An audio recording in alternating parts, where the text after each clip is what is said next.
As Martin said, to speak to you about Thomas Berry. Thomas Berry is a man with a universal heart and a cosmic consciousness. When I arrived last Friday, I was in the refectory and was asked by one of the brethren why I was here. And I said I was here to speak about Thomas Berry.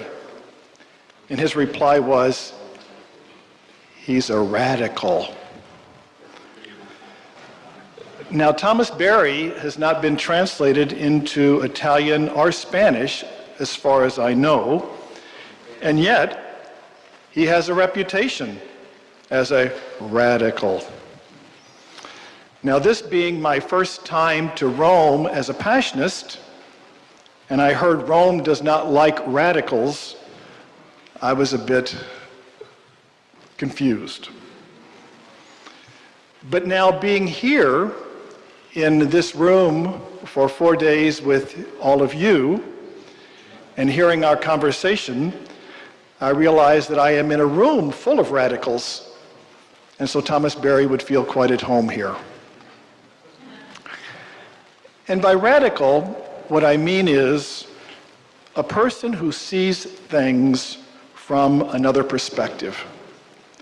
In other words, a radical is a person who's able to see things outside the dominant system or the dominant worldview. And that's Thomas Berry. Thomas Berry offers us another way of seeing. Another way of seeing reality. And by that I mean another way of seeing the world, of seeing ourselves, and of seeing God.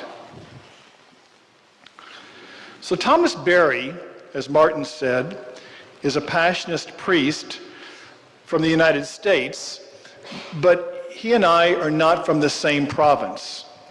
I'm from the province of Holy Cross, Santa Cruz, and he's from the province of St. Paul the Cross.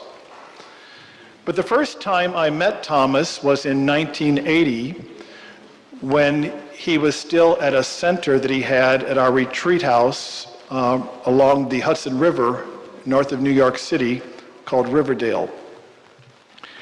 And at that time, I was in theology and spent the day with Thomas. I left after a full day of conversation that had gone over my head. And he gave me a stack of papers that he was mimeographing at that time. He was yet unpublished, but he was actually, remember the old mimeograph machines? And that's what I have, a stack of those papers. And of course, I read them, and of course, right over my head.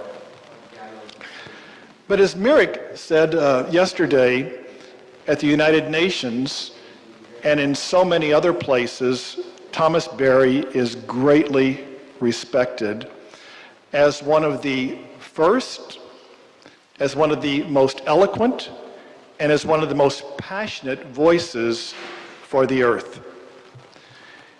And yet, Thomas has been underappreciated or understood by many in our community.